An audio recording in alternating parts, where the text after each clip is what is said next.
senior leader of the party, and he will be addressing the media today. And we request you some of you are missing, I think, thanks to the fact that Rahulji is here. But thank you all for coming. Thank you.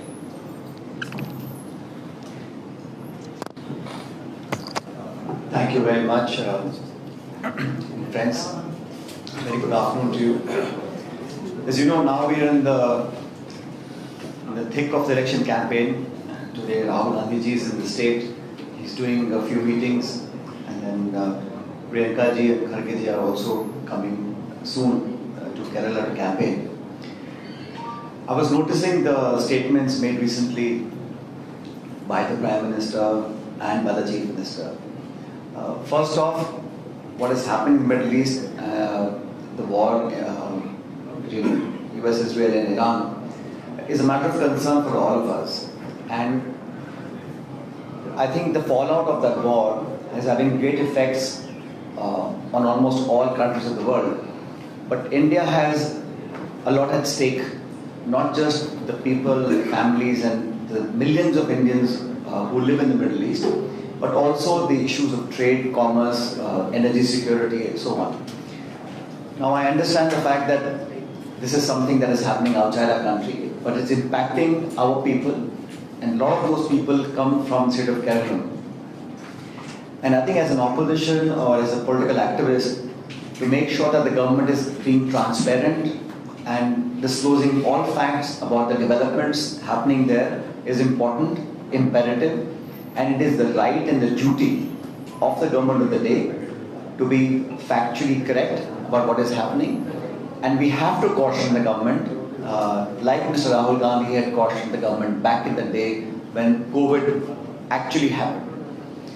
And then we had to face a lot of lockdowns.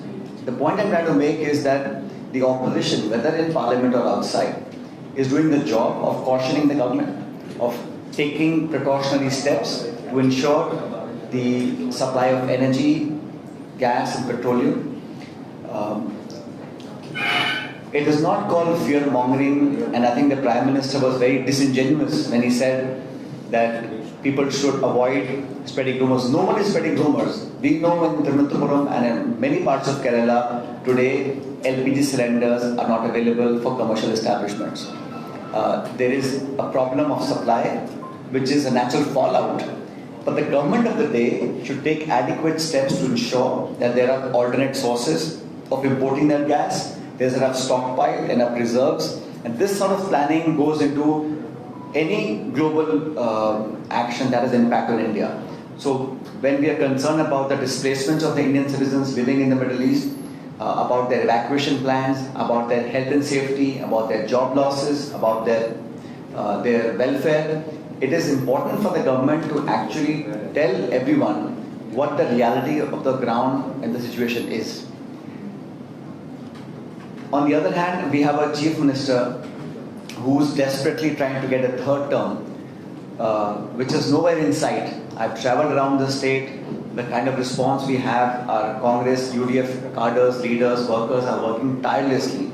And I think more than that, if you look at the election results of the Lok Sabha, where we got 18 seats, look at the local body elections, wipeout of the LDF, it's indicative that the people of Kerala have decided to give the mandate and the blessings to the UDF, not just to remove the LDF, but to have a new structure of governance which is more accountable and less dictatorial. I think the Chief Minister has learned many things from the Prime Minister, and one of them is actually how to control agencies and how to be dictatorial. And that nobody can deny. When you travel around Kerala, you will see only one face in all the hoardings. There are no LDF leaders, there are no party symbols, it's one man, one show. And that is why I think those tricks he's learned from the Prime Minister. There is a lot of similarity. The Chief Minister of the state has a moral obligation to look after its citizens from Kerala. I don't know what effort the CM has made to engage the Foreign Minister or the Prime Minister to ensure the safety and security of the people who are living overseas, who send so much money as repatriation to the families in Kerala. More than that, if you go back a month and two, when the US imposed a deal on India which the Prime Minister very submissively agreed to, I failed to see any left leader, including the Honorable Chief Minister, stand up for the Indian farmers, our soybean farmers, our corn farmers, our cotton farmers. Not a word came out from any left leader. And I remember the day when the left parties, despite supporting the UPA government, were always critical of anything that the US did, which was anti-farmer, anti-young people, and those policies were criticized in public domain openly. I have not seen the Chief Minister, his party or his leaders come out and criticize what is blatantly a deal that has been done to sacrifice the future of the Indian farmers. Across the state, there is a great resentment. America has imposed the deal on India. The left parties have failed to even have a token opposition to that. Great difference from the time when we had leaders like Sona Chatterjee, Indira Gupta, Gurdas Das Gupta in Delhi. I could see them. And the Chief Minister, even Jyoti Basu as Chief Minister, would voice his opinion. But the CM has surrendered to the Prime Minister. And that is why daily the Chief Minister, after 10 long years, should be giving a report card of what he has achieved in the last 10 years. He is only accusing and calling Rahul Gandhiji names to please the Prime Minister. There is no other reason for a sitting Chief Minister with so much experience to name call the leader of opposition. Only to please the Prime Minister is the Chief Minister accusing and calling names to Rahul Gandhiji. It's a fact. The Chief Minister must answer. In the last 10 years, the unemployment among young people has skyrocketed. The national average of unemployment in India is about 10.5% for young people below the age of 25, below the age of 29. In Kerala, it's 30%. National average is 10%. In Kerala, it's 30% amongst young people below the age of 30. When it comes to women, the unemployment rate is 47%. You tell me, where is the job creation gone? Where are all the skill development programs that they have spent crores? There is no accountability, there are no answers, only allegations on the Congress to please the BJP. Kerala is one of those states which has the highest literacy in the whole country, and we're very proud of that. But what are those literate families getting?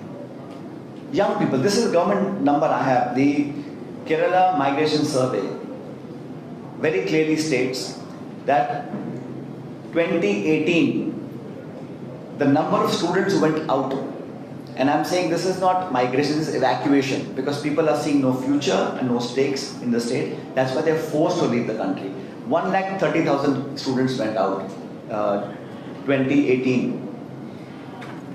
2023, the number of students going out is 250,000, 250,000 kids. They are going there because they see better opportunities, because there is no capital formation, there are no investments, there is no government investment. The 95 or 94% of all of Kerala state government's borrowing goes into servicing previous debt. So it's a financial trap. And look at the Public Service Commission. The merit list is pending for 2, 3, 4 years, and those young men and women get overaged because those public sector jobs are given to sympathizers of the left parties as temporary employment and subsequently made regular employment, and those kids then lose out on it. Of course, now he's trying to make some concessions, but the Chief Minister's focus should have been on young people, on educated youngsters who can get jobs, who can be productive contributors to our economy. That has not happened. So Kerala in the last 10 years has seen rampant corruption, misgovernance, autocratic functioning. In fact, I don't think it's exaggerated to say that even the left cadres on the ground have a sense that this government is taking them for granted. There is nepotism, there is corruption. And look at the way I saw the CM statement 3 days ago. He said, no, Sabrimala gold smuggling issue is not an issue. The High Court has formed an SIT. Those who had links with the government were taken into custody, but today they're out of jail because there are no cases filed, there is no charge sheet filed. This is a deliberate delay to give relief to those people who are involved in gold smuggling. I can assure you, when the UDF government is formed in Kerala, all those individuals who have done the greatest disservice to this state by stealing and selling that gold from the temple, they will be brought to book. as soon as possible. No leniency, no matter how high the individual is. There is complicity, and I think it's fair to say that the Chief Minister himself, he has a corruption case when he was Power Minister back in the day, that case has gone to Supreme Court. In the last 10 years, that Supreme Court case has been adjourned 37 times. Now it can't be coincidence. Without the Government of India's help, you can't have a Supreme Court case deferred 37 times. So you see, there is a backdoor. Now it's, I think, pretty open. And I'm very surprised that the Prime Minister comes to Kerala and claims to be the A team in the state. I think they like this game thing, they have 2020 with them, now they are the A team, they have 0 MLAs and they have no stakes. The only agenda that the BJP and the NDA have in Kerala is to somehow divert their vote share, whatever percentage, to the LDF so that they can stop the Congress party in the UDF. But people of Kerala are so political and so aware that they know all these tactics. They will not fall prey to this propaganda. They want facts, they want answers, and they want a change. Especially young people want a change. Like I said, I've traveled in many districts across Kerala. I see a palpable desire for change, a positive change. And I think the 5 guarantees that Rahul Gandhi ji announced, they have really struck a chord with the voters of Kerala. And we are going to very soon release our official manifesto, which will be a 5-year timeline horizon for our implementation, our blueprint of how we want to proceed in the state. And wherever we have committed something, which is something Rahul Gandhi ji said in the Kozhikode rally, whenever Congress party has committed something, whether it's Telangana, whether it's Karnataka, like my friend will tell you, whatever we committed, no matter what it took, with 0 support by Government of India, we have delivered on our promises. Unlike Modi ji and BJP, 2 crore job, 15 lakh rupees in the bank account, and I have seen so many slogans. Fit India, Startup India, Make in India, that India, this India.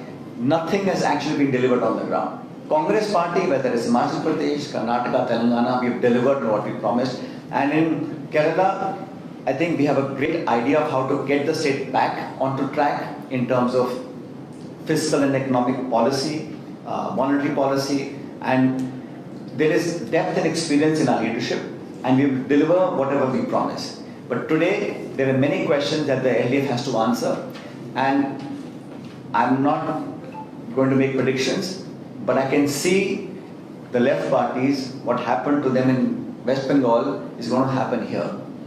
Because they have had 10 long years. It's been decades since anybody had 10 long years, consecutive 10 long years to prove and to work. And all they've done is accuse the Congress, is accuse the UDF leaders, hand in glove with the BJP. And I really feel, I think it's comical when the Chief Minister says that Congress party and BJP have some sort of understanding. I want to ask the Chief Minister, since Mr. Modi has become Prime Minister 11 years ago, how many left leaders have been targeted by the CBI, by the ED, by the income tax? How many times has the NDA government targeted any left leader, MP, MLA, Minister, Chief Minister? It is only the Congress and the Congress only that they target with agencies. The Congress party's bank accounts were frozen just before the Lok Sabha elections. Did they do that to the left parties? No, because they know, Mr. Modi knows, the Prime Minister knows, the BJP knows, to use the left to suppress the Congress wherever possible. And people will see through it. Only party that can take on the BJP nationally and defeat it is the Congress. And they all know it. Therefore, to make these accusations on Rahul ji and Congress party by the CM clearly shows he's on a back foot. Within his own party also, like I said, there is now resentment about the way he and his families and people around him have acted and conducted in the last 8-10 years. Time for change.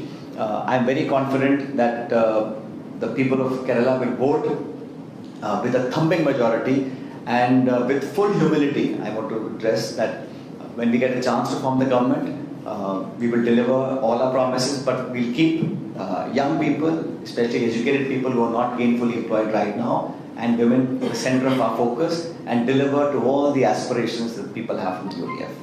Thank you. I'm happy to take questions if you have any. The Congress has been saying that there is a BJP idea of B, but is there any specific or concrete evidence to say that? I'm glad you asked that question. If you look at the list of candidates that the NDA has put up, anyone with little understanding of Kerala politics will understand that those candidates are put there not to win those seats. They have just been put there so they can cut down on the UDF candidates' votes. A simple analysis, if you just look district-wise, who is the candidate from which constituency, and now for the first time I'm seeing CPI, CPM, rebel candidates leaving and joining BJP and others. This ideological shift of the left leaders joining the BJP and other forces has never happened before in Kerala, ever.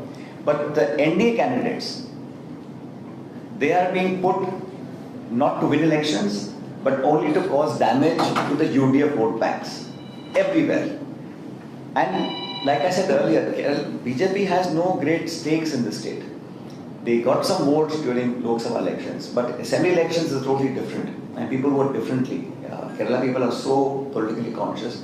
They will not waste their vote voting for BJP. But the attempt is to somehow make it seemingly triangular and give the UDF candidates a much tougher time.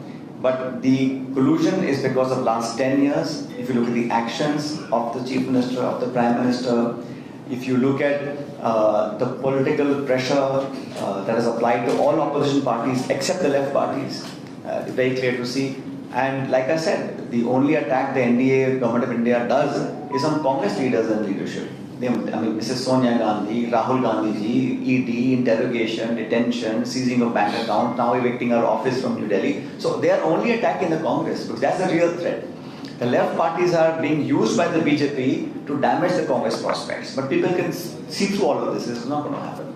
The CPM is accusing that some of the Congress candidates in key constituencies where the BJP has made inroads are very weak.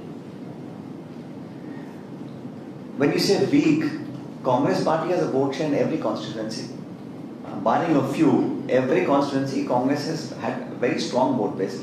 But what is weak? When BJP has 0 MLAs, they have no presence here. They have some votes. It's a question of winning. I am saying to you, and I can give you names of candidates who nobody even knows, but because of certain configurations are now candidates of the NDA alliance partners or 2020 or BJP. They are not winning, but they are helping the LDF candidates. And I think the anti-incumbency is so high now with the ministers, with the medical facilities so bad. And we haven't got aims in the state for how many years? How hard did the CM try to convince the Prime Minister to give aims to Kerala? Hasn't happened.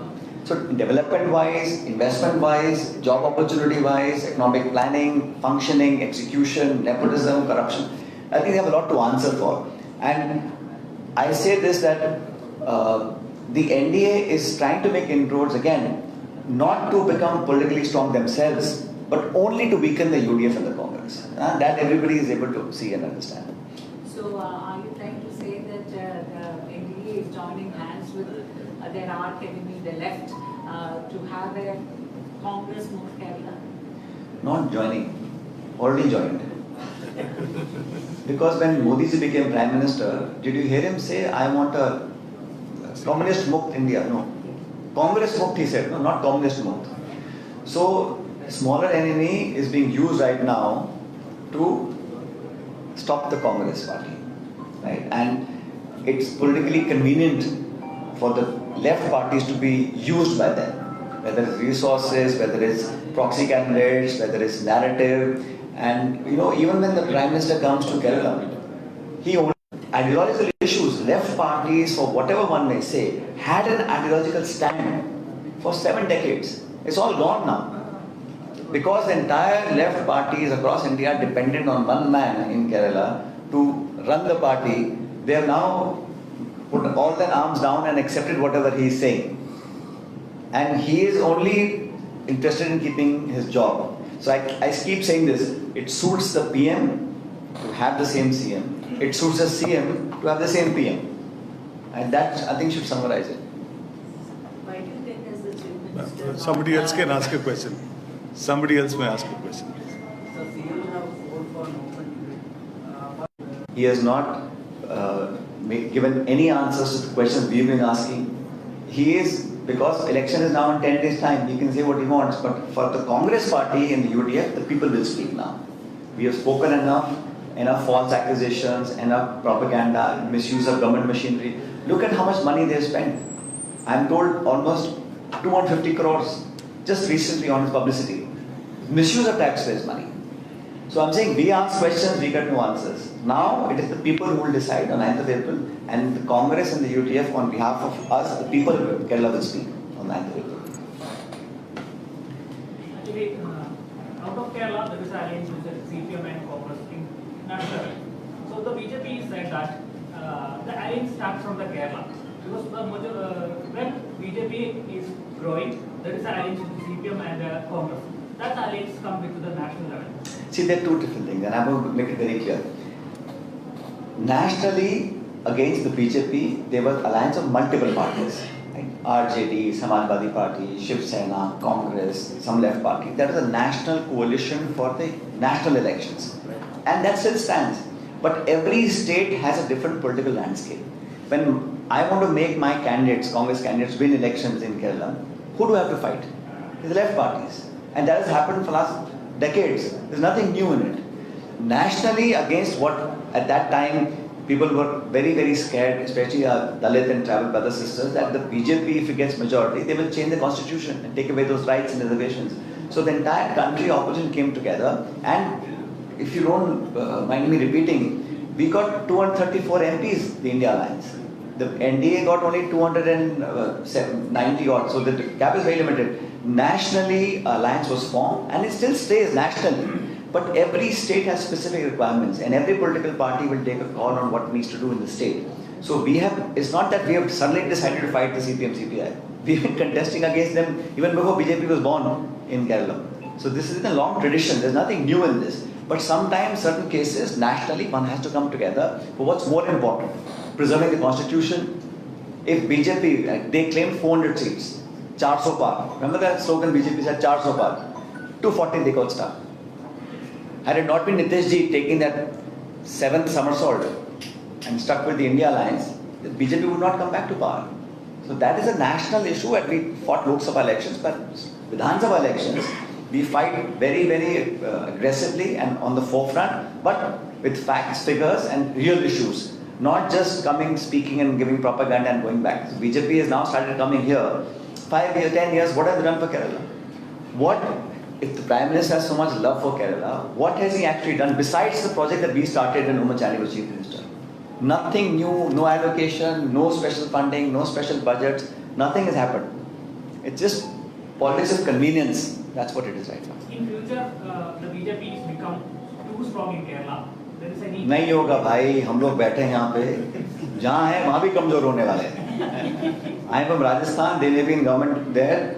You watch 2.5 years later, they'll have to be on the back foot. See, what goes up must come down, and there is now a sense of complacency. Huh? When the BJP ruling, so before some years back, there is a BJP now. I didn't get your question. Say it again. जो पहले बार Congress No, you can say in English only. Just say it again. Huh? some years back the ruling party is Congress in so many states, but now they are ruling in BJP. Yes, that is true. There are many states where the BJP has government, but I have heard some leaders say that Kerala also deserves a double engine. Now, sorry? Let me quickly answer. So the BJP is saying that they need a double engine sarkar in Kerala. I just want to make one point. Forget double engine. Where we have triple engine, that is New Delhi, there is Government of India, state government and municipal government. All three engines are BJP engines.